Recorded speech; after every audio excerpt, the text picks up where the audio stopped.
Temos muito a aprender com o arquétipo do eremita. Afinal, é muito difícil alcançar estado de consciência sem ter sentimento de culpa. Uma não vem sem a outra. Algumas pessoas pensam que encontrar o eremita é algo externo, que nós subiremos uma montanha e lá terá uma caverna e a gente vai encontrar um velho sábio e a gente vai aprender muita coisa com ele. Poucas pessoas dão essa sorte de encontrar esse velho sábio. Hoje em dia, ainda mais raro ainda. Eu comparo esse encontro com o eremita como você sair no mar e encontrar uma baleia saltando e conseguir fazer uma fotografia dela.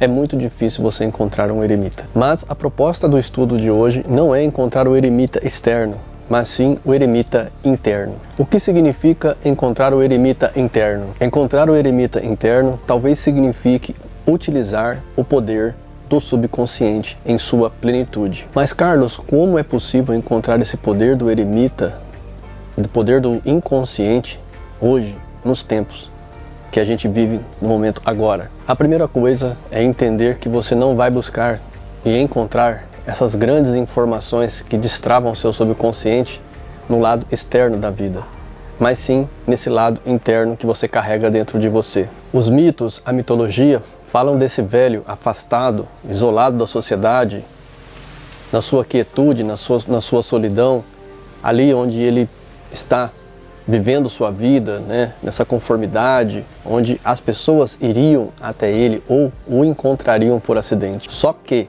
essa fábula esconde, na verdade, como acessar o eremita interior. A ideia de toda a história não é contar a história do eremita, daquele homem que vivia ali, mas sim você traduzir que a forma com que ele vivia é a forma com que você deve viver hoje. Muitos anos atrás, um mestre me falou: nós somos os eremitas em nossas próprias casas. E eu pude entender que acessar o eremita era, na verdade, possível para qualquer pessoa na sua própria vida. Ou seja, hoje você tem que acessar esse poder na sua própria casa, não fora da sua casa. Ou seja, se você for encontrar um eremita hoje, provavelmente você vai encontrar ele dentro de uma casa, vivendo numa sociedade, num bairro e numa cidade qualquer. Ele não será essa pessoa visionária, fora da cidade, totalmente isolada, com o cabelo todo desgranhento, com as unhas sem cortar.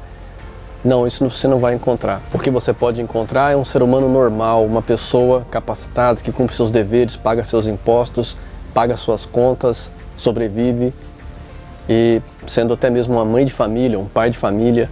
Ou seja, esse eremita está aqui no meio de nós. Mas a proposta do vídeo é fazer com que este eremita se manifeste em você, na sua vida, esse arquétipo do eremita. Mas como manifestar esse arquétipo na nossa vida? Ou seja, o primeiro ponto é viver de forma mais isolada, ou seja, de forma mais silenciosa, de forma mais reclusa. Isso é possível nos dias de hoje? Sim, claro. Você pode levar uma vida mais silenciosa e ali, dentro deste ambiente, nutrir-se de conhecimento, sabedoria, a ponto de chegar a uma consequência de ter a capacidade de dar conselhos às outras pessoas. Mas agora eu montei um estudo baseado no que a gente tem feito nas outras aulas, onde nós vamos trabalhar o arquétipo do eremita, onde você vai poder escutar esmiuçadamente o que outro autor tem a dizer sobre a carta do eremita, onde a gente encontra os fundamentos que nós estamos falando aqui do eremita e de como manifestar este arquétipo. Convido você a continuar os estudos aqui para você, em primeiro lugar, saber a tarefa, o objetivo, o risco e o que a gente sempre fala aqui, né? A disposição íntima deste arquétipo. O eremita. Arquétipo. O velho sábio. Tarefa: recolhimento, introversão, seriedade comedida, reflexão, concentração interior. Objetivo: autoconhecimento, proteção contra influências alheias, reconhecimento dos padrões, pessoas e valor, ser verdadeiro a si mesmo. Esquisitice, risco, esquisitice, excentricidade, distanciamento do mundo, amargura. Disposição íntima, clareza, certeza, paz interior, encontrar-se e viver fiel a si mesmo. O eremita, o nome verdadeiro. A jornada do Sol pelo céu diurno termina com o final dos números de um só algoritmo. Com o tema do eremita, que está em pé no alto de uma montanha coberta de neve, a carta representa que aqui se trata da colheita da jornada diurna, o conhecimento maior que podemos alcançar no caminho do tornar-se consciente. Os mitos e os contos de fadas mencionam esta etapa como uma fase de recolhimento e reflexão, ou contam o encontro com o velho sábio, que vive sempre isolado em algum lugar. Ele entrega ao herói os instrumentos mágicos. Com ele, o herói aprende as fórmulas mágicas que o protegem durante a jornada, ou de que ele, como Abra-te, Sésamo, precisará no final para realizar a grande obra. Mas antes de tudo, aqui ele aprende seu nome verdadeiro. Esse conhecimento do nome verdadeiro significa que o herói, com isso, cada um que percorre o caminho do tornar-se consciente, reconhece neste ponto que ele verdadeiramente é. Sente-se livre de tudo o que os pais, os educadores, os parentes, os amigos lhes disseram que era até então. Esse conhecimento da verdadeira identidade é o fruto colhido do tornar-se consciente, que é só e pode ser encontrado no silêncio e na solidão. Só assim podemos sentir quem realmente somos. Naturalmente, o velho sábio, bem como as outras figuras ou estampas arquetípicas, não é um fenômeno exterior, mesmo quando temos a impressão de que esse fenômeno e esse conhecimento que nos foi transmitido por outras pessoas trata-se ainda de uma força arquetípica que atua em nós e que, a melhor das hipóteses, serve a uma outra pessoa a fim de manifestar-se. Portanto, seria inútil procurar literalmente um velho sábio para ter essa experiência que o eremita nos oferece. Por mais interessante que esse encontro possa ser, é muito mais importante ouvir e seguir o chamado interior, que neste caso é sempre um chamado, um meio ao silêncio e ao isolamento. Só então o velho sábio nos entrega o seu conhecimento. Só assim podemos descobrir quem realmente somos. No entanto, um problema crescente na nossa época está na eliminação generalizada do silêncio, que ultimamente é tão disseminado que se torna cada vez mais difícil encontrar um lugar tranquilo onde possamos ouvir a nossa voz do eremita. É por isso que um número cada vez maior de pessoas deixa de descobrir seu nome verdadeiro e desconhece que realmente são.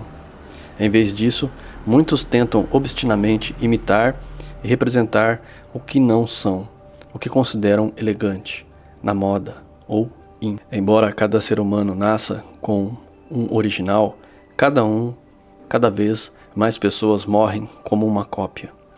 Segundo Gustav Jung, nosso talento inato para imitar pessoas é uma faculdade muito valiosa para os propósitos coletivos, mas extremamente nociva para a individuação. Na história, Percival e sua prima, Signe, ela o ajuda a tornar-se consciente. Até então, ele sempre respondia quando lhe perguntavam quem era: o belo filho, o filho amado ou o belo senhor, como a mãe sempre o chamara. Mas ele se torna consciente de seu nome verdadeiro e de muitas outras coisas, de que estivera totalmente inconsciente no caminho percorrido até então. Ao mesmo tempo, reconhece a sua culpa, a culpa de ter estado totalmente inconscientemente no castelo do Santo Graal, e dali, por ingênua ignorância, ter deixado de fazer a pergunta salvadora, pois sua prima também chama Percival o infeliz. Nossa, gente, essa parte aqui é bem cruel, né? Quantas pessoas são assim, né? Elas se identificam muito com o que os pais a tornam ou o que as pessoas dizem, mas na verdade se sente outra coisa. E aqui, como a prima, né, de Percival fala, né, o infeliz, ou seja, ela vê outra coisa, né? É muito pesado, né? Vamos continuar nossos estudos aqui. Desde os primórdios dos tempos, tornar-se consciente anda de mãos dadas com a consciência da culpa. Uau! Caramba! Poderosa essa frase, não? Vou repetir de novo para a gente decorar isso aqui, hein? Desde os primórdios do tempo, tornar-se consciente anda de mãos dadas com a consciência da culpa. Eu sabia que o vídeo do eremita seria um vídeo complicado, porém muito importante. Tão importante quanto o do mago. Continuando. Não podemos viver sem nos tornarmos culpados. O lugar que assumimos não pode ser ocupado simultaneamente por nenhuma outra pessoa. Não podemos nos alimentar sem matar, mesmo que se trate unicamente de plantas, ou sem roubar de outras criaturas o que lhes pertence, como talvez leite e mel. Do ponto de vista do inconsciente, escreve Emma Jung, tornar-se consciente claramente apresenta como culpa uma ofensa genuinamente trágica, na medida em que só através dela o ser humano pode se transformar no que deve ser. Mas a culpa de comer a árvore do conhecimento coube aos pais primitivos. A nossa culpa, desde aquele tempo, consiste na falta de conhecimento, principalmente na falta de autoconhecimento.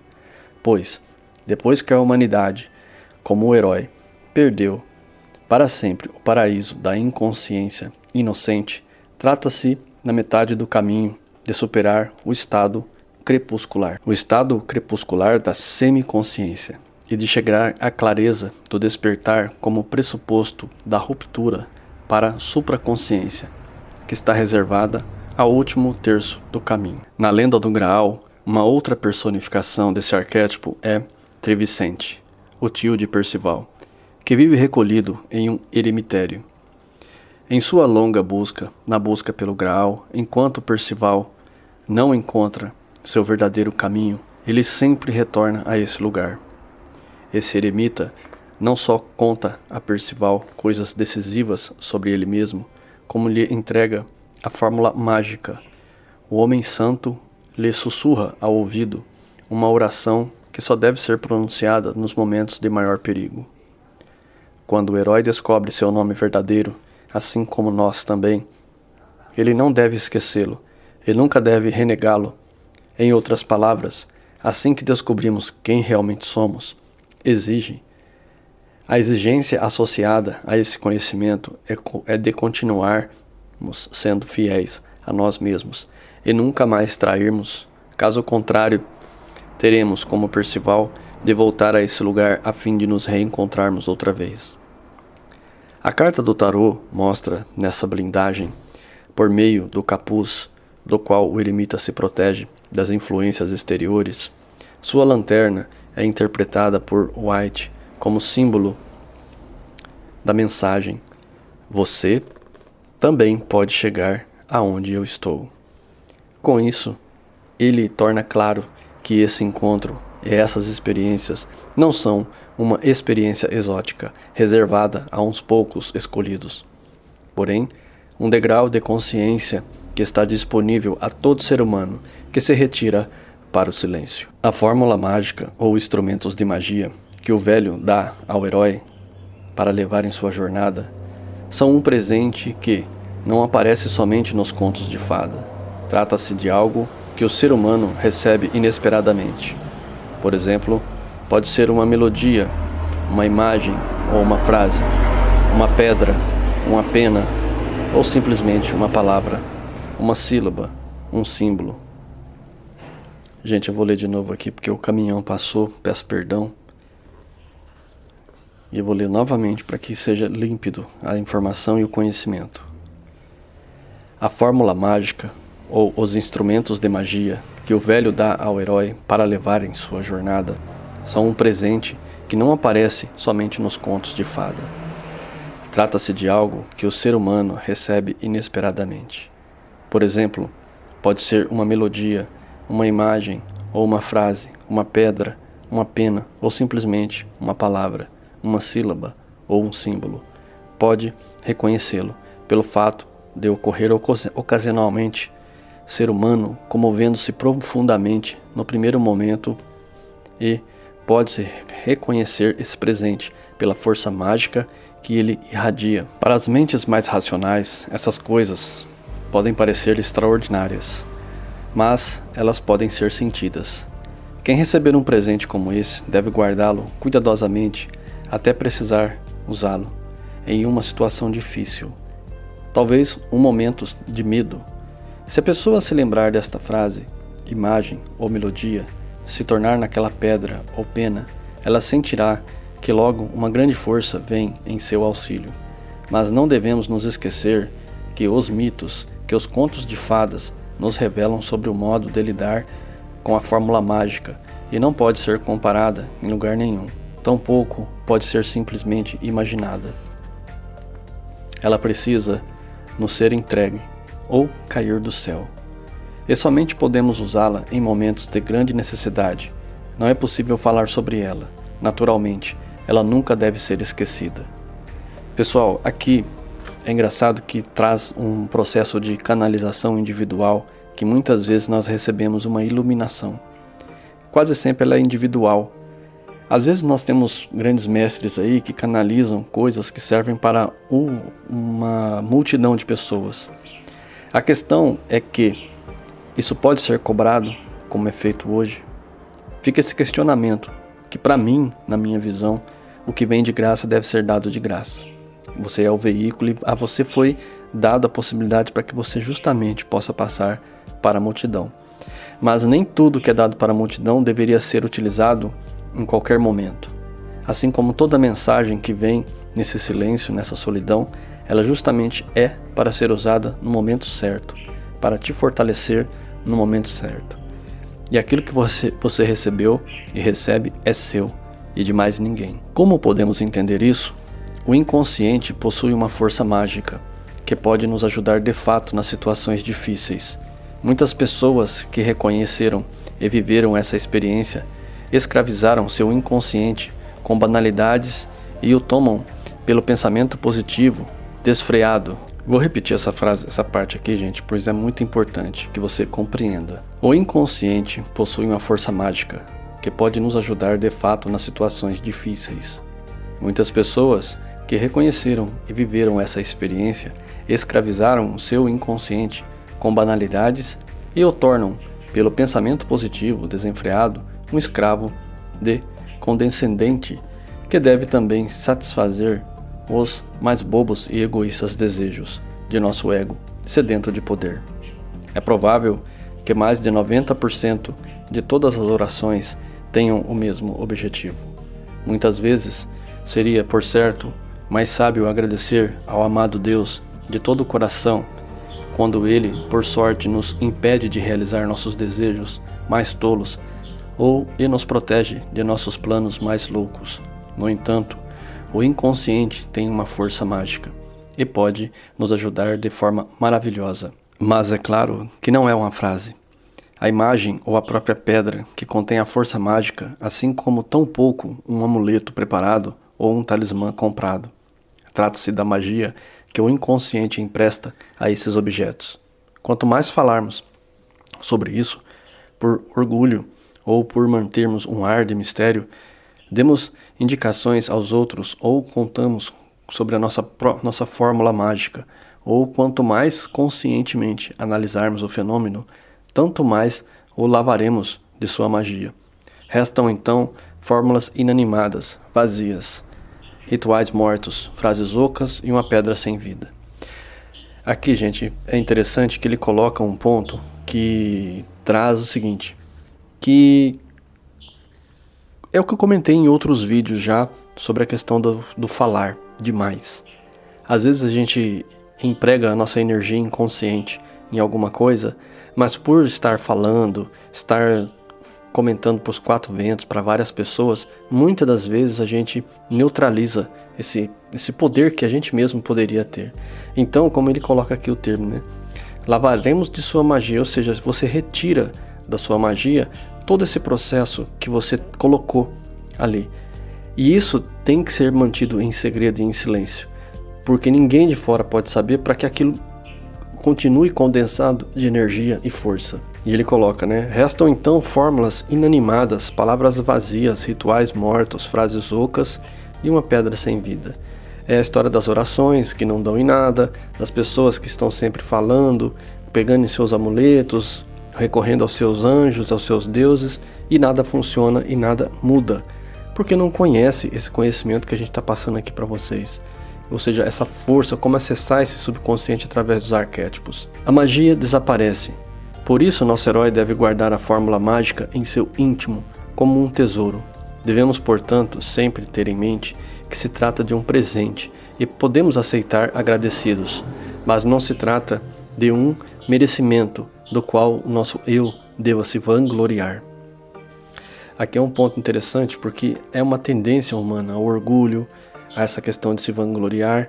As pessoas têm esse hábito mesmo de ao dar um pequeno passo nessa escada da vida, você se elevou um pouquinho e consegue enxergar mais longe e ver a multidão, né, a cabeça da multidão, e você vê para onde você deve ir. Então aí você já, logo quando começam a observar que você está um pouco acima, essa pessoa se vangloria. Só que ela não percebe que quando ela faz isso, ela afunda. E daqui a pouco ela não consegue nem mesmo ver de novo o caminho que ela tinha que seguir. Eu gosto muito desse exemplo da pessoa que está na multidão. Porque às vezes você está num show, você quer ver para onde você vai e você não consegue ver. Porque o show não começou ainda. Então você sobe em alguma coisa para ver mais longe. E nessa hora de você estar vendo o objetivo, esse é o ponto. Porque já ir até esse objetivo, atravessar aquela multidão, ainda é um processo difícil. Mas a pessoa se engana. Naquele momento ela se acha e ela abaixa e começa a andar no meio da multidão e volta a estar perdido novamente. Como arquétipo proeminente, o velho sábio tomou a forma de muitas figuras famosas em nossa cultura ocidental. Em primeiro lugar, Hermes de Trismegisto. Hermes, o 3 vezes grande. Essa figura lendária, que segundo fonte diferente, viveu e ensinou nos primórdios da grande cultura egípcia, que posteriormente foi levado a Thoth, o deus da sabedoria, ou como um contemporâneo de Moisés, como mostra o famoso mosaico no chão da Catedral de Siena. Os alquimistas, os maçons, quase todas as sociedades secretas, em muitas sociedades esotéricas, o nomeiam como seu pai fundador. De algum modo, se retornam a ele. Ainda mais conhecido por nós é Merlin, que, como o velho sábio, é uma figura-chave no círculo lendário do rei Arthur. Nos países nórdicos, ele é o deus germânico da sabedoria, Odin. Ficou pendurado no fecho do mundo e Yggdrasil. Durante 9 dias ali teve sua iniciação, como expressão da sua conquistada capacidade de viajar para países diferentes. Isso é, fazer viagens astrais, desde que então acompanhado pelos seus 2 corvos, Ugin e Munin. Um representante histórico do velho sábio é Tales de Mileto, um filósofo que viveu no século 6 a.C. Os gregos também o chamavam de o primeiro dos 7 sábios do velho mundo. Ele provém de suas respostas tão típica para o eremita. A pergunta, qual é a coisa mais difícil de todas? Ele respondeu pensativo, conhecer a si mesmo. Ao passo que, a procura, o que é a coisa mais difícil da vida? Ele respondeu, provavelmente sorrindo, dar conselhos aos outros. Em nossa tradição judeu-cristã, Moisés certamente é o representante mais conhecido deste arquétipo. Ele lembrou logo a todo o povo sua verdadeira identidade, o nome verdadeiro. Conduziu esse povo para a terra prometida, andando durante 40 anos pelo deserto. Ele lhes deu os mandamentos divinos. Sua subida ao Monte Sinai e a entrega que lhe foi feita dos mandamentos divinos encontram um paralelo no tarô na transição da carta do eremita para a carta da roda da fortuna. Espero que tenha gostado muito do vídeo do eremita, feito com carinho para vocês. Espero que consigam colocar em prática, né, esse estado do eremita. Eu coloco hoje na minha vida parte de um princípio que eu utilizo hoje, o arquétipo do eremita também na minha vida, e assim pretendo fazer até o final da minha vida.